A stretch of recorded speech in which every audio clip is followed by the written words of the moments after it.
Jadi intinya sebetulnya adalah kenapa orang hakikat melihat Allah dengan rasa, baik rasa dohir maupun rasa batin, adalah sesungguhnya ternyata asin itu adalah kamu sedang wahwa ma'akum aina ma kuntum. Pada saat kamu merasakan manis, berarti kamu sedang bersama dia. Wahwa ma'akum aina ma kuntum. Pada saat kamu merasakan pedas, kamu sedang wahwa ma'akum aina ma kuntum. Kau tahu cabai itu pedas, bukan cabai yang pedas, tapi hidup yang ada pada lidahmu itulah yang mengetahui itu adalah cabai. Hari ini Abah menyaksikan kenapa musibah datang. Apakah kamu gak sholat? Sholat. Baru laku sholat tapi tidak sholat. Apakah kamu tidak Ramadan? Ramadan. Tapi kamu hanya menahan makan dan minum, tidak pernah menahan kamu itu merasa wujud. Tidak pernah merasa bahwa kamu itu menahan bahwa aku tidak hidup, aku tidak wujud. Coba, itulah saum. Menahan, kamu juga berzakat. Bagaimana menzakatkan diri kita ini. Biarkan digunakan Tuhan untuk sholat, untuk puasa, untuk apa. Untuk bekerja ke kantor, jadi polisi, jadi tentara. Yang jadi polisi dia, jadi tentara dia, yang hidup dia. Semuanya. Itulah yang disebutkan dengan zakat. Menzakatkan diri kita digunakan oleh Allah. Tadi semua. Maka selama zakat hakikat tidak kamu kerjakan, air akan turun sebagai air tsunami, banjir bandang, dan lain sebagainya. Selama sholat hakikat tidak kamu kerjakan, Allah tidak peduli dengan sholatmu yang sampai jidatmu pecah sekalipun. Ingat, hari ini adalah sholatnya sudah. Karena Allah menyuruhnya tidak laku sholat dalam Al-Quran. Kenapa perintahnya akim sholat, kata apa? Akoma yukimu ikomatan dulu adalah pilun amrinnya adalah akoma. Sementara akoma yuki adalah bimana muta'an, bukan bimana lazim. Artinya sebenarnya yang menjadikan musibah bencana. Apakah Sumatera nggak sholat? Rajin. Apalagi apa di Sumatera Barat perempuan pun berjamaah. Apakah di Sumatera Barat itu tidak ada suluk? Ada suluk.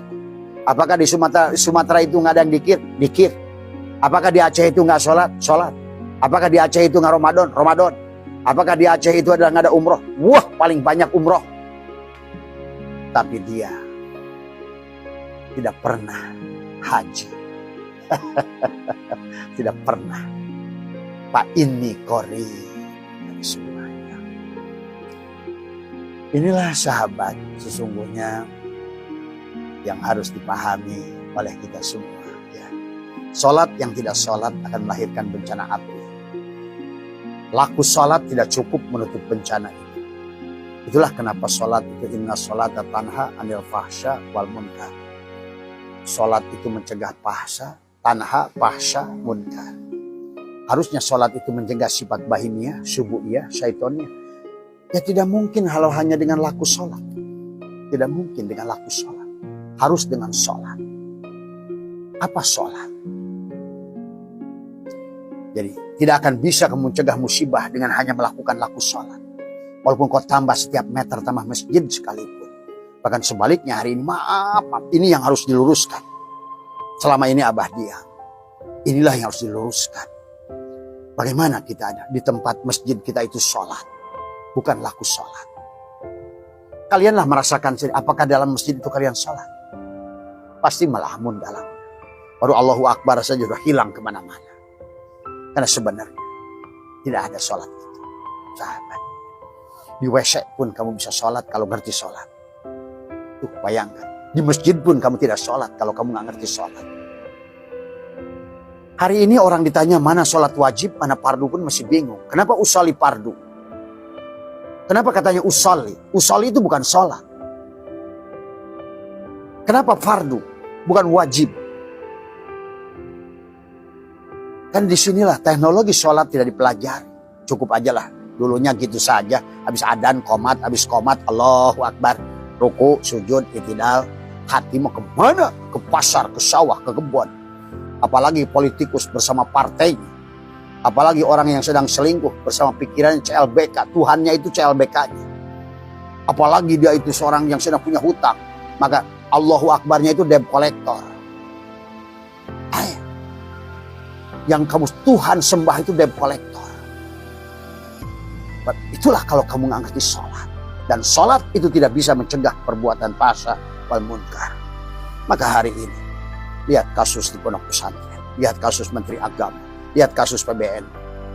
Orang yang harusnya katanya menjadi contoh teladan, nafsunya yang keluar. Semua sahabat. Kenapa? Karena mereka sholat tapi tidak. Mereka laku sholat tapi tidak sholat. Inilah yang harus dipahami. Harusnya hari ini adalah reformasi sholat.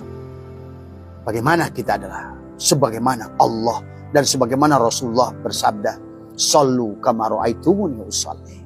Sholatlah kamu sebagaimana kalian melihat aku sholat. Coba, sahabat. Nah inilah kuantum. Sebetulnya dengan kuantum, sholat pun bisa dengan kuantum. Karena pada dasarnya adalah kata Nabi, la sholata illa bihuduril qalbi. Siapa yang sholat? Siapa yang berdiri? Apakah yang berdiri kakimu? Apa kudrotnya? Apakah yang berkalam mulutmu? Apa kalamnya? Apakah yang melihat matamu? Atau basornya? Apakah yang mendengar adalah samamu? Telingamu apa samanya? Apakah kau berilmu dengan ilmumu? Atau ilmunya? Sholat menyadari kehadiran dia dalam setiap helaan nafas. Itulah kenapa kita sebelum sholat diperintahkan untuk berwudu. Wudu itu pisahkan. Wudu itu bukan mencuci. Kalau mencuci, kenapa? Kalau seandainya mencuci harus ada tayamum. Tayamum itu ngotori. Tayamum itu kan kalau tujuannya mencuci, membersihkan, tayamum itu jadi kotor. Karena hakikatnya bukan di situ.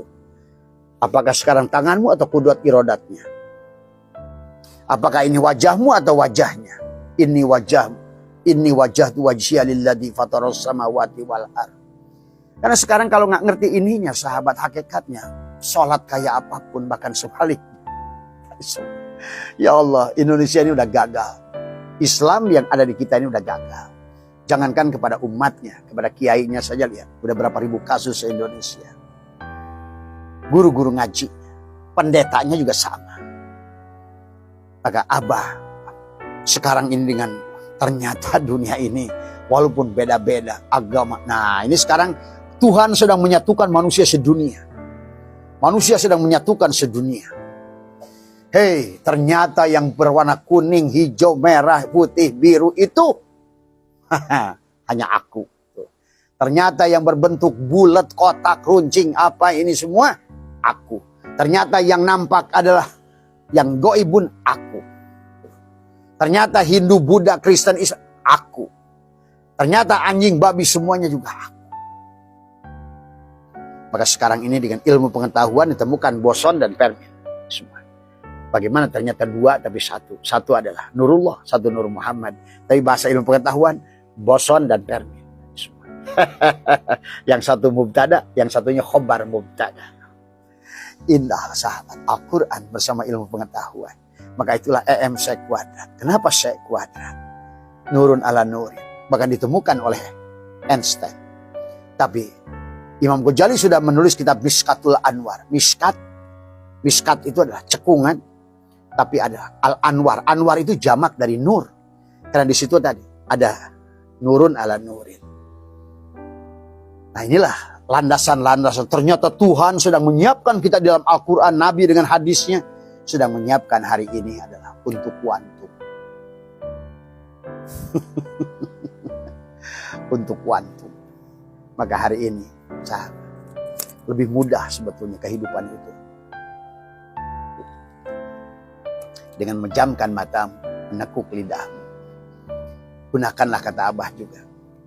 Pertama yang harus dilakukan. Ini sebagai penutup dari Abah sahabat. Nah kelihatannya Abah ada bondar-mandir, di depan ada tamu. Yang pertama adalah bersihkan catatan yang sudah kita tarik pada saat kita jahil, tidak mengerti. Sebetulnya adalah setiap ma min nafasin lahu qadarun fika. Bahwa setiap napas yang kita hirup itu telah dicatatkan dalam jantung kita. Karena itulah ruh itu tidak pada tubuh kita. Ingat itu. Orang suka salah pada ruh. Dikira ruh dalam tubuhmu. Ruh itu bukan di depan, bukan di kiri, di kanan, di atas, di bawah, bukan di dalam, bukan di luar. Nah inilah. Maka kita ini disambungkan dengan napas. Sirullah nurullah. At-tanzih, at-tasbih. Istinsak, istinsak. Napas masuk, napas keluar. Karena napas itu, hidup itu hanya tentang napas keluar. Begitu. Itu dia nggak lepis pergi ke sana ruh itu. Karena kita ini hanya, nah tapi bahayanya, ma min nafasin tubdihi lahu qadarun pika. Tapi kebencian, kedengkian, merasa miskin, merasa susah, itulah yang telah kita tarik, sahabat. Pantas tidak ada satupun nabi dan rasul yang menyalahkan manusia lain. Kecuali iblis, satu yang suka menyalahkan orang lain, yang selalu mengukur orang lain. Walaupun begitu, iblis itu sedang nyindir kita. Ana khairun minhu, itu iblis yang mana? Iblisnya yang dulu apa iblis yang sekarang gitu loh. Karena inilah harus dipahami juga tentang iblis. Nanti kita bicara tentang iblis semua. Abah ingin hanya tadi semua. Karena sebelum kuantum kita harus membersihkan dulu. Maka itulah kata Allah, qad aflaha man zakkaha. Sungguh beruntung orang yang membersihkan. Bersihkan apa? Di sini. Tapi ada sebagian orang hanya cukup dengan la ilaha illallah. Ya, gak bisa juga. Itulah maka ada zikir syariat, zikir thariqat, zikir hakikat, zikir ma'rifat. Ada zikir ma'ghaflatin, zikir ma'yaqdotin, zikir ma'ghaibatin, zikir ma'musyahadah, zikir ma'ghaibatin, zikir ma'musyahadah. Maka orang syariat melihat Allah dengan mengingat Allah dengan ucapan, orang thariqat mengingat Allah menyebut Allah, Allah, Allah. Tapi orang hakikat melihat Allah dengan rasa. Rasa. Minum kopi asin, rasa. Kopi itu nggak punya rasa. Kopi itu nggak punya rasa. Susu itu nggak punya rasa. Semua benda pun nggak punya rasa. Rasa itu ada di lidahmu. Rasa pada mata. Setiap benda tidak ada yang punya berwarna. Benda itu nggak ada hijau, nggak ada kuning, nggak ada merah, nggak ada coklat, nggak ada apa. Semuanya warna itu di mata kita. Maka pada saat orang itu buta warna, sahabat, maka semua warna jadi satu. Pada saat orang itu dengan mati rasa, semua rasa jadi satu. Jadi intinya sebetulnya adalah kenapa orang hakikat melihat Allah dengan rasa, baik rasa dohir maupun rasa batin, ada sesungguhnya ternyata asin itu adalah kamu sedang wahwa ma'akum aina ma kuntum. Pada saat kamu merasakan manis, berarti kamu sedang bersama dia. Wahwa ma'akum aina ma kuntum. Pada saat kamu merasakan pedas, kamu sedang wahwa ma'akum aina ma kuntum. Kau tahu cabai itu pedas, bukan cabai yang pedas, tapi hidup yang ada pada lidahmu itulah yang mengetahui itu adalah cabai. Hidup yang merasa itu hidup, yang melihat beda warna itu hidup. Ya, jadi intinya adalah orang hakikat melihat Allah, merasakan Allah. Maka dikirnya orang hakikat rasa. Cicipi gula manis. Manis, gula itu tidak punya. Karena makhluk itu doro wala naf'an, wala mautan, wala hayatan, wala nusur. Makhluk itu la haula wala quwata. Tidak ada gula manis. Yang ada adalah lidahmu, itulah adanya hidup yang merasakan manis. Buktinya orang yang mati rasa, gula itu nggak ada rasanya. Sama. Orang melihat benda ini semua ternyata adalah apa yang kamu lihat hijau kuning itu. Tidak ada benda itu warnanya. Buktinya orang yang buta warna, semuanya adalah satu warna saja. Buktinya orang buta hitam semuanya. Tuh. Itulah orang hakikat melihat Allah dengan rasa. Maka tadi qad aflaha man zakkaha, sudah pasti untungnya yang membersihkan hatinya. Tadi semua. Ya. Apa yang dibersihkan dari hati?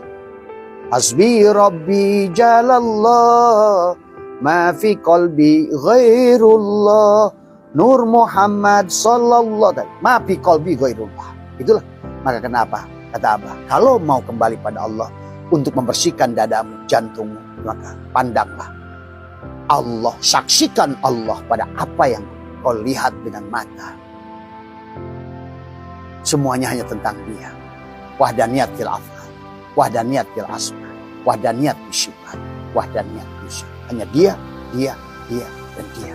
Tiada lain, bukan Dia. Itu yang harus dipahami, sahabat. Ya. Jadi, setelah kalian memahami bersihkan dari Yakub, dari buta, Ayub dari penyakit kulit, Yusuf harus keluar dari bui, barulah tadi wa naktubu ma qaddamu wa asarahum, catatan-catatan yang pernah kita tuliskan dengan sangkaan kita, laan nafas kita, ma min nafasin tubdihi lahu qadarun pika, maka sekarang pun keluarkan kembali dengan nafas. Maka gunakan di waktu tadi. Wadkur rabbaka fi nafsika tadarruan wa khifatan dunal jahri minal qaul. Itu saja. Maka Abah ajarkan hanya 2 waktu 10 menit pada saat gelombang theta di sebelum tidur, dan gelombang theta pada saat bangun tidur. Ya. Bersihkan dulu. Ya Allah, saya maafkan seluruh makhluk yang pernah hidup bersama saya, yang punya salah. Terus, ya Allah, saya doakan semua makhluk yang pernah saya berbuat dosa padanya. Terus begitu. Kemudian dari hari ini saya tidak lagi kebencian, tidak kedengkian. Ya Allah, bersihkan hati ini, dada ini dari marah, dari iri, dari dengki, dari hasud semua. Terus katakan begitu. Dan ya Allah, apa yang telah tercatat wa naktubu ma qaddamu wa asharuhum di kehidupan saya yang dulu, hari ini saya bersihkan ya Allah dengan izin-Mu, sahabat. Ya. Nah, itulah, barulah kamu isi nanti dengan proposalmu. Apa yang baik menurutmu? Mulai hari ini jangan lagi berprasangka buruk, jangan lagi menuduh Allah yang macam-macam, jangan lagi berprasangka yang negatif, karena negatif akan menarik negatif yang di alam berlaku hukum alam, ya sahabat. Barangkali itu saja sore hari ini. Sehat semua dimanapun berada, sehat semua, bahagia semua, ya. Maka lakukan coba, ya. Nanti Abah setiap sore akan bantu, nanti boleh bertanya. Tadi semua sebetulnya boleh adalah interaktif tadi semuanya. Salah satu atau dua orang yang bisa kita lakukan bersama-sama supaya kita bisa merubah alam Indonesia ini menjadi alam yang bersyukur dengan napas syukur, dengan napas sadar dan napas ridho pada Allah Subhanahu. Mohon maaf. Assalamualaikum warahmatullahi wabarakatuh.